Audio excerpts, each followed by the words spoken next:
రిస్పా ఆత్మ.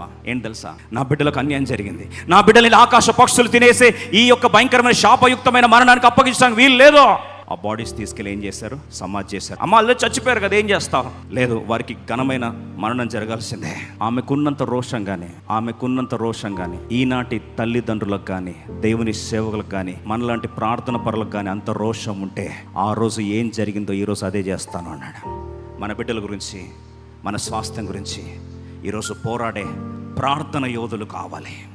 హెబ్రీ 11:6 రాస్తుంది, God is the rewarder of those who diligently seek him.